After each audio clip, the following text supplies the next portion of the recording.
गांव के एक छोटे से स्कूल में आदित्य और सृष्टि की दोस्ती बचपन से ही मशहूर थी। दोनों हमेशा साथ रहते थे, चाहे कितनी भी नोक-झोंक क्यों न हो। आदित्य हमेशा सृष्टि को चिढ़ाता रहता था और सृष्टि उसे पलटकर जवाब देती थी। दोनों की दोस्ती में प्यार और तकरार का एक अनोखा मिश्रण था। आदित्य और सृष्टि की दोस्ती की शुरुआत तब हुई जब दोनों पहली कक्षा में मिले।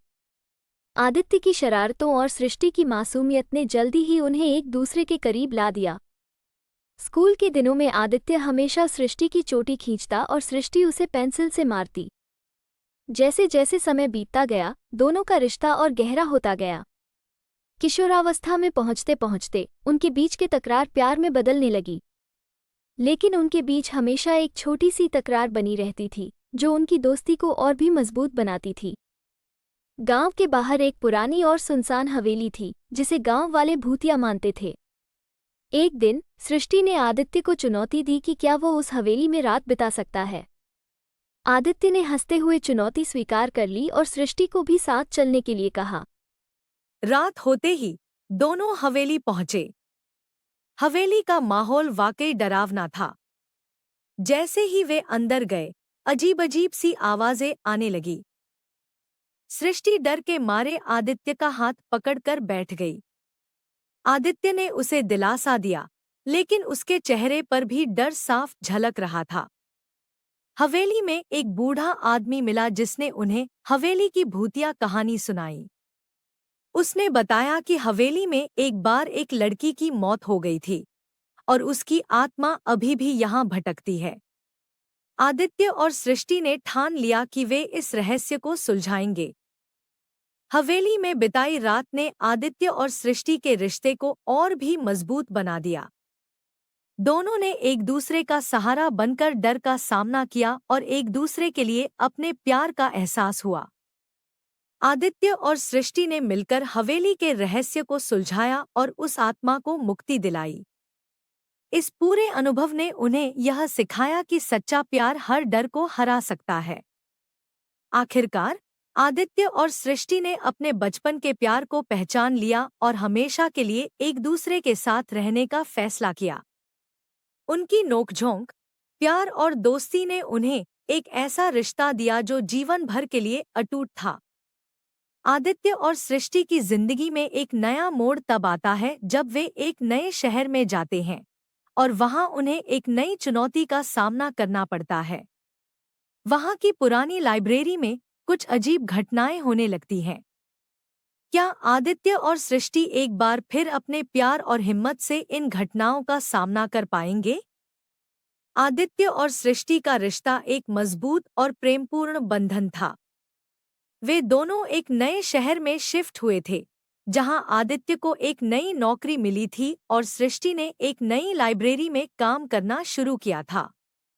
यह लाइब्रेरी शहर की सबसे पुरानी लाइब्रेरी थी, जिसके बारे में कई रहस्यमयी कहानियां प्रचलित थीं। पहले ही दिन सृष्टि को लाइब्रेरी में एक अजीब सी ठंडक महसूस हुई। उसने इसे नजरअंदाज कर दिया और अपने काम में लगी रही। लेकिन धीरे धीरे उसे कुछ अजीब घटनाओं का सामना करना पड़ा। कभी किताबें खुद ब खुद गिर जातीं, कभी हवा में सरसराहट की आवाजें आतीं। सृष्टि ने आदित्य को इन घटनाओं के बारे में बताया, लेकिन आदित्य ने इसे उसकी थकान का नतीजा समझा। एक रात जब सृष्टि लाइब्रेरी में देर तक काम कर रही थी, तो उसने एक छाया को देखा। वह डर गई और तुरंत आदित्य को फोन किया। आदित्य ने तुरंत लाइब्रेरी पहुंचकर सृष्टि को घर ले आया। अगले दिन आदित्य और सृष्टि ने मिलकर लाइब्रेरी के इतिहास के बारे में जानने का निर्णय लिया। शहर के पुराने निवासियों से पता चला कि इस लाइब्रेरी में एक पुराने समय में एक भूतिया घटना घटी थी। कहा जाता था कि एक लड़की, जिसका नाम राधिका था, ने यहाँ आत्महत्या कर ली थी और उसकी आत्मा आज भी यहाँ भटकती है। इस कहानी को सुनकर आदित्य और सृष्टि को समझ में आया कि सृष्टि जिन घटनाओं का सामना कर रही थी, वे सब राधिका की आत्मा की वजह से हो रही थी। आदित्य और सृष्टि ने फैसला किया कि वे राधिका की आत्मा से सामना करेंगे और उसे मुक्ति दिलाएंगे। उन्होंने एक पुजारी से मदद ली और लाइब्रेरी में पूजा का आयोजन किया। पूजा के दौरान राधिका की आत्मा प्रकट हुई और उसने बताया कि वह एक गलतफहमी की वजह से मरी थी और उसे मुक्ति चाहिए। आदित्य और सृष्टि ने राधिका की आत्मा को मुक्ति दिलाने के लिए सभी जरूरी विधियों को पूरा किया। पूजा के बाद लाइब्रेरी में सभी अजीब घटनाएं बंद हो गईं और वहां की ठंडक भी गायब हो गई। आदित्य और सृष्टि ने एक बार फिर अपने प्यार और हिम्मत से इस चुनौती का सामना किया और उसे जीत लिया। आदित्य और सृष्टि की जिंदगी में एक बार फिर शांति और खुशी लौट आई। वे दोनों अपनी नई जिंदगी में आगे बढ़ने लगे और इस अनुभव से और भी मजबूत बन गए। अचानक एक दिन आदित्य और सृष्टि को फिर से कुछ अजीब घटनाओं का सामना करना पड़ा। इस बार क्या वे इन घटनाओं का सामना कर पाएंगे? क्या राधिका की आत्मा फिर से लौट आई है या कोई और रहस्य छिपा है? आदित्य और सृष्टि के जीवन में थोड़ी शांति के बाद एक दिन अचानक से अजीब घटनाएं फिर से शुरू हो गईं। वे एक नए शहर में नए जीवन की शुरुआत कर चुके थे, लेकिन लगता था कि भूतिया छाया ने उन्हें यहाँ भी नहीं छोड़ा था। एक रात जब आदित्य और सृष्टि अपने घर में सो रहे थे, अचानक से सृष्टि को किसी की आवाज सुनाई दी। वह उठी और देखा कि खिड़की के पास एक परछाई खड़ी है। सृष्टि ने डरते डरते आदित्य को जगाया। आदित्य ने खिड़की की ओर देखा, लेकिन वहां कुछ नहीं था। यह घटना उनके जीवन में अजीब और डरावनी घटनाओं की शुरुआत थी। आदित्य और सृष्टि ने सोचा कि शायद यह राधिका की आत्मा फिर से लौट आई है। उन्होंने अपने पुराने दोस्तों से संपर्क किया और उस पुराने घर के बारे में जानकारी जुटाई जहां उन्होंने पहली बार राधिका की आत्मा का सामना किया था। परंतु इस बार वे किसी नए रहस्य के करीब पहुंचने वाले थे। इस नए शहर में एक पुरानी लाइब्रेरी थी, जिसके बारे में कहा जाता था कि वहां कई रहस्यमय घटनाएं घटती हैं। आदित्य और सृष्टि ने तय किया कि वे इस लाइब्रेरी में जाकर वहां की सच्चाई का पता लगाएंगे। जब वे लाइब्रेरी पहुंचे तो उन्हें वहां की दीवारों पर अजीब निशान और पुरानी किताबें मिलीं, जिनमें रहस्यमय संकेत थे।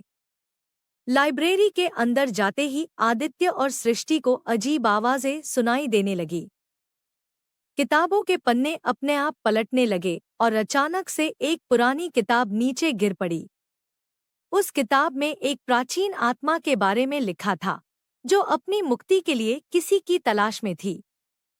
आदित्य और सृष्टि ने उस किताब के माध्यम से जाना कि यह आत्मा राधिका नहीं थी, बल्कि यह आत्मा उससे भी पुरानी और ताकतवर थी। इस आत्मा को मुक्ति दिलाने के लिए उन्हें कुछ पुरानी विधियों का पालन करना था, जो उस किताब में लिखी थी। एक अंधेरी रात आदित्य और सृष्टि ने उन विधियों का पालन किया और आत्मा को मुक्ति दिलाने का प्रयास किया। वे दोनों एक डरावनी यात्रा पर निकले, जहां उन्हें अपने साहस और समझदारी का परिचय देना पड़ा। कई कठिनाइयों और खतरों का सामना करने के बाद आदित्य और सृष्टि ने आत्मा को मुक्ति दिलाई। इस प्रक्रिया में उन्होंने जाना कि यह आत्मा राधिका की नहीं थी, बल्कि यह आत्मा एक प्राचीन योद्धा की थी, जिसे सैकड़ों सालों से मुक्ति की तलाश थी।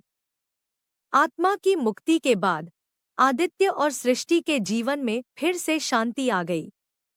उन्होंने सच्चाई का सामना किया और अपने साहस से एक प्राचीन रहस्य को सुलझाया।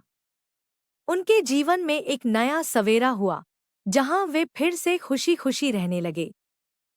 आदित्य और सृष्टि ने सीखा कि जीवन में कितनी भी कठिनाइयां आएं, अगर हम साहस और धैर्य से उनका सामना करें तो हर समस्या का समाधान संभव है।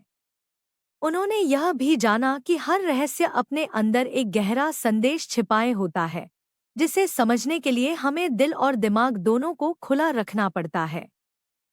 अगर आपको यह वीडियो पसंद आया तो लाइक करें, शेयर करें और सब्सक्राइब करें। नए वीडियो की नोटिफिकेशन पाने के लिए बेल आइकन को दबाना न भूलें। धन्यवाद।